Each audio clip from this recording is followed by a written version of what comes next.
একটা 7-8 বছরের বাচ্চা ছেলে দৌড়চ্ছে। তার দৌড় যেন প্রতি মুহূর্তে মনে করিয়ে দেয় এই পৃথিবীতে বেঁচে থাকার দাম নেহাত কম নয়। ছেলেটা ওর জীবন হাতে করে দৌড়চ্ছে। সময় ওর মুখে যে ছবি এঁকে দিয়েছে তা দেখলে আঁতকে উঠবে যে কেউ। ছেলেটার নাম ধাম কিছুই আমাদের জানা নেই। ওর পরনের কাপড় ছিঁড়ে গেছে নানা জায়গায়। দেখে যেন মনে হয় ওকে কেউ বলে দিয়েছে এক মুহূর্তের জন্য থামলেই নিশ্চিত মৃত্যু। এতটুকু একটা প্রাণ মৃত্যুর কি বোঝে আমার জানা নেই। তবুও যে এর মধ্যেই অনেকটা বড় হয়ে গেছে স্পষ্ট বোঝা যায়। সমস্ত মানব সভ্যতার যে আদি ও অকৃত্রিম বেঁচে থাকার আরতি, সেই জিনিস বুকে করে নিয়ে দৌড়চ্ছে ছেলেটা। ওর দৌড়ের সঠিক কারণ আমরা জানি না। এমনকি ছেলেটা কে, কেন ওকে নিয়ে হঠাৎ আমাদের এই আগ্রহ, তাও আমাদের কাছে স্পষ্ট নয়। তবে স্পষ্ট হবে সেই পথটুকুই আমাদের এই গল্প। 1700 সাল, ভারত জুড়ে টাল মাটাল চলছে। শাহিনশাহী সুলতানত আলমগীর মারা গেলেন 1707 সালে। অরঙ্গজেবকে নিয়ে ইতিহাস কম আখ্যান রেখে যায়নি। তার মৃত্যুটাও ভারতের ইতিহাসে নতুন ও পুরনোর একেবারে মাঝ বরাবর দাঁড়িয়ে আছে। তবে ভারত সম্রাটের গল্প আমাদের মূল উদ্দেশ্য নয়। আমরা বরং একবার উঁকি মেরে দেখব তাঁর মৃত্যুর পরের সময়টায়। মুঘল সিংহাসনের জোর হঠাৎ অনেকটা কমে এসেছিল তারপর। যদিও বিষয়টাকে হঠাৎ বলে দাগিয়ে দেওয়া চলে না। বহুদিন ধরেই সময়ের ঘুণ পোকা মুঘল সাম্রাজ্যের ভেতরে বাসা বেঁধেছিল। ষড়যন্ত্র, দুর্নীতি, বিশ্বাসঘাতকতায় বিষিয়ে উঠেছিল একসময়ের ভারত জোড়া রাজত্ব। তার আয়ু যে আর বেশি দিন নেই একথা স্পষ্ট হয়ে যাচ্ছিল প্রতি মুহূর্তে। আলমগীর দেহ রাখলে সেই ফরমানে শিলমোহর পড়ল পাকাপাকি ভাবে। ফরমানের কথা যদিও এই ইতিহাসে বেমানান। ভারতের 1700 সালের স্টেজে ফরমান কথাটা নিজেই একটা চরিত্র। তবে সে কথা আপাতত থাক। আমাদের এই গল্প শুরু হবে একটা স্বাধীন রাজ্যের চৌহদ্দিতে। নিজামুল মুলক আসফ ঝা হায়দ্রাবাদে তার স্বাধীন রাজ্যের গোড়াপত্তন করে জাঁকিয়ে বসলেন 1724 সাল নাগাদ। তখন দিল্লির মসনদ অধিকার করে রয়েছেন মুহাম্মদ শাহ। নিজামুল মুলকের ক্ষমতা সুনিশ্চিত করতে বিশেষ সমস্যা হল না। কিন্তু মৌসলকাল কি আর একেবারে শান্ত হয়? যুদ্ধের ঝংকার তখন ভারতের বাতাসে ভেসে বেড়াচ্ছে। রাজনীতির কোন প্যাঁচে কোথায় কামানের বারুদে অগ্নিসংযোগ হবে কেউ বলতে পারে না। হায়দ্রাবাদের নিশ্চিন্ত নিজামত তার জন্মলগ্নেই কেঁপে উঠল।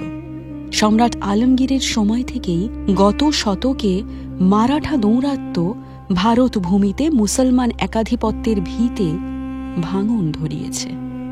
শতাব্দী পেরিয়েও শিবাজির নাম পশ্চিম ভারতের লোকের মুখে মুখে ফেরে। মারাঠা সাম্রাজ্য তার জাঁকজমক অবিকল রেখেছে। তারা স্বপ্ন দেখছে, তাদের অখণ্ড সাম্রাজ্যের স্বপ্ন ছড়িয়ে পড়ছে দুর্ধর্ষ দস্যুতায়, তলোয়ারের জোরে পশ্চিম থেকে পূর্বে। সময়টাকে যুগসন্ধি বললে খুব বাড়িয়ে বলা হয় না। ভারতের মানচিত্রে অনেক আঁকি বুঁকি কেটে দিয়ে যাচ্ছিল সময়টা। পৃথিবীর কোনো সিংহাসনেই কারো মৌরসী পাট্টা অনন্তকাল ধরে চলে না। সময় যেমন মাথায় মুকুট তুলে দিয়েছিল, সেই আবার কঠিন হাতে মুকুট কেড়ে নেয়। আতরে সুগন্ধিত ভারত সম্রাট মুঘলরা সেই ইঙ্গিত নিশ্চয়ই পাচ্ছিলেন। ওদিকে সমুদ্র উজিয়ে অন্য দিকের পৃথিবী থেকে অচেনা মানুষ আসতে শুরু করেছে বহুদিন হল। তাদের কারো উদ্দেশ্য শুধু নতুন দেশ ঘুরে দেখা, কেউ আবার এই সোনার দেশে নিজেদের ভাগ্য পরীক্ষা করে নিতে চায়। শুধু ঢাল তলোয়ারে বীরত্ব দেখানোর দিন তখন গেছে। সোরা এসেছে, বারুদ এসেছে, আগুন ঝরছে পৃথিবী জুড়ে। আর এসেছে ব্যবসা। সৈনিকের বন্দুকে যত জোর, শ্রেষ্ঠীর পসরাতেও ঠিক ততটাই শক্তি, বরং আরেকটু বেশি। লক্ষ লক্ষ মোহরের সামনে গোটা পৃথিবীটা বাঁদির মতো শান্ত হয়ে বসেছে, যেন মোহর দিয়ে সে তার মালিক চিনে নেবে। পৃথিবীর ইতিহাসে ক্ষমতার জায়গাটা চিরকাল সুনিশ্চিত, কখনো ফাঁকা থাকে না। এক রাজা যাওয়ার অপেক্ষায় থাকে মহাকাল, তার হাতের সুতোয় অন্য সম্রাট ততদিনে তৈরি। নতুন নাটকে তার সমস্ত সংলাপ লেখা হয়ে গেছে। এক্ষেত্রেও তাই হয়েছিল। মুঘল শাসনের বাঁধন আলগা হতে না হতেই ভারতের নানা প্রান্তে গজিয়ে উঠতে শুরু করেছিল একটার পর একটা স্বাধীন রাজ্য।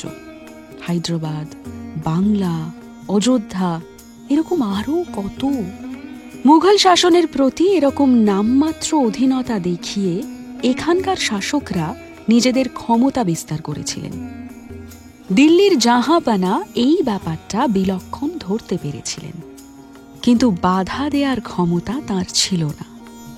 বরং ক্ষয় রোগে আক্রান্ত মুঘল সাম্রাজ্য এই ছোট ছোট রাজ্যগুলোর সাহায্যে হালে খানিকটা পানি পাওয়ার চেষ্টা করছে। সময় ভালো নয় মিয়া, এবার অন্য পথ দেখতে হবে। হুঁকোয় টান দিতে দিতে বশির জং বলে উঠল। বশিরের বয়স ভালোই হয়েছে, নিজামুল মুলকের বিশ্বস্ত ভৃত্য বশির। সেই মুঘল দরবারের ঝোড়ো সময় থেকে সে নিজামের অন্যতম ভরসা। অভিজ্ঞতাও অনেক জমিয়েছে। রাজনীতির দুনিয়ায় অভিজ্ঞতার দাম সোনা রূপোর চেয়ে অনেক বেশি। সেই বশিরের এমন বেসুরো কথায় মনে ভয় ধরে বই কি। কি বলছেন জনাব? আপনারা যদি এরকম কথা বলেন তবে তো আমাদের সহায় সম্বল কিছুই থাকে না। নিজামের ভরসায় দিন গুজরান, সেখানে আপনি বলছেন অন্য পথ দেখার কথা। শওকত মোল্লার কপালের বলি রেখাগুলো যেন সময়ের একটু আগেই দেখা দিয়েছে। এখনো তাকে তরতাজা যুবক বলে চালিয়ে দেয়া যেত, কিন্তু সময়ের ছাপ যৌবনকেও রেয়াত করে না। শওকত নিজামের কাছে চাকরি নিয়েছে আজ খুব বেশি দিন নয়। দিল্লির সঙ্গে তার সেরকম কোনো যোগাযোগ ছিল না। 4 পুরুষ ধরে তারা হায়দ্রাবাদের বাসিন্দা।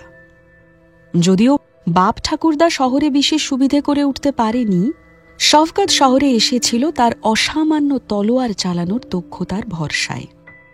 বন্দুক ততদিনে ভারতে তার কেরামতি দেখাচ্ছে ঠিকই, কিন্তু তলোয়ার চালানোর ব্যাপারটা একই রকম গুরুত্বপূর্ণ রয়ে গেছে। কদিন এদিক ওদিক ঘোরাঘুরি করে এই বশির মিয়ার নেক নজরে পড়ে শওকত। তখনও হায়দ্রাবাদে নিজামত প্রতিষ্ঠা হয়নি। মোগল শাসক মুবারিজ খানের অধীনে কাজ করত শওকত। সেখান থেকে নিজামের সৈন্য দলে নাম লেখানো, সেখান থেকে শুরু করে আজকের সৈন্যবাহিনীতে উঁচু পদ। শহরের বুকে একটা 7 মহলা বাড়ি, সুনাম, প্রতিপত্তি, ধনরত্ন। শওকতের যাত্রাটা সেই সময়ের মতোই আকস্মিক। কিন্তু ধন দৌলত তো একা আসে না, সাথে নিয়ে আসে দুশ্চিন্তা, জরা, যা আছে তা হারিয়ে ফেলার আশঙ্কা। শওকত মোল্লার বড় পেয়ারের ধন তার একমাত্র পুত্র সন্তান। আদর করে নাম রেখেছেন তৌফিক। দেখতে দেখতে 7 বছরে পড়ল তৌফিক। জীবনের অদ্ভুত টানা পড়ে নিয়ে শওকত তার ছেলে ছাড়া আর কিছুর প্রতি এতটা দুর্বল হননি। নিজের সন্তানের প্রতি দুর্বলতাকে কি আর সময়ের বিচারে মাপা যায়? শতাব্দীর পর শতাব্দী পেরিয়ে যায়, রাজা, মহারাজা, মন্ত্রী, শান্ত্রীরা হারিয়ে যান কালের গর্ভে। মানুষ বেঁচে থাকে তার সন্তানকে আগলে রাখার তাড়নায়। কিন্তু আপাতত শওকত মোল্লার চিন্তার কেন্দ্রবিন্দু হয়ে উঠেছে বশির মিয়ার এই কথাগুলো। ওরা কি নিজামতে আর সুরক্ষিত নেই? বিপদের কালো মেঘ আবার ঘনিয়ে আসছে। কিন্তু এবারের বিপদটা কিসের? মহাকালের দিকে মুখ ফিরিয়ে বসুন। একে যেমন তেমন গল্প ভেবে ভুল করবেন না। এর অন্তরে পরাধীনতার বেদনা, লাঞ্ছনার জ্বালা। এর সারা শরীরে, শিরায়, ধমনীতে বইছে পালা বদলের রক্তরাঙা ইতিহাস, আমূল পরিবর্তনের প্রসব যন্ত্রণা। যুগ যুগান্তর ধরে মানব জাতির বেঁচে থাকার মূলে যে দ্বন্দ্ব, যে লড়াই, সময়কে একটিবার হারিয়ে দেওয়ার যে চেষ্টা, আমাদের এই গল্প তারই কোনো একটা চেহারা খুঁজে নিয়েছে। কিন্তু এতে আমাদের খুব চেনা ঝাঁ চকচকে 21 শতক নেই। মেট্রো, ফ্লাইওভার, রেলপথ, এয়ারপোর্ট সবাইকে অনেক পেছনে ফেলে এই গল্প উল্টো দিকে খানিকটা গিয়ে বাসা বেঁধেছে। সেখানে পালকি বা গরুর গাড়ি যে দেখা যাচ্ছে না তা নয়, কিন্তু সবকিছুর মাঝে এক আকাশ ঝকঝকে রোদ মাথায় করে নিয়ে দৌড়চ্ছে ভয়ে কুঁকড়ে যাওয়া সেই বাচ্চা ছেলেটা। মাথার ওপরে আদিম সূর্য, যে এই প্রাণ প্রসবা গ্রহের জন্ম দেখেছে, অমৃতের সন্তানকে অসভ্য থেকে সভ্য হয়ে উঠতে দেখেছে। দেখেছে সরল গ্রাম্য জীবন থেকে ব্যবসা বাণিজ্যের বোলবোলাও, মানুষে মানুষে খুনোখুনি, কূটনীতি, কত গুপ্ত ষড়যন্ত্রের ফিস ফিস শব্দ, কত গোপন আলাপ, রাঙা ঠোঁট, আশ্লেষে কামড়ে ধরা অধর, প্রেম, চলকে ওঠা সুরার গেলাস, জীবনের উদযাপন এবং তৎক্ষণাৎ মৃত্যু। ইতিহাস বড় বিচিত্র, তার কোন কোনায় কি রহস্য লুকিয়ে আছে খুব সহজে সেই সন্ধান পাওয়া যায় না। সেই ইতিহাস আমাদের কোথায় নিয়ে যাচ্ছে? এই বাচ্চা ছেলেটার পেছন পেছন।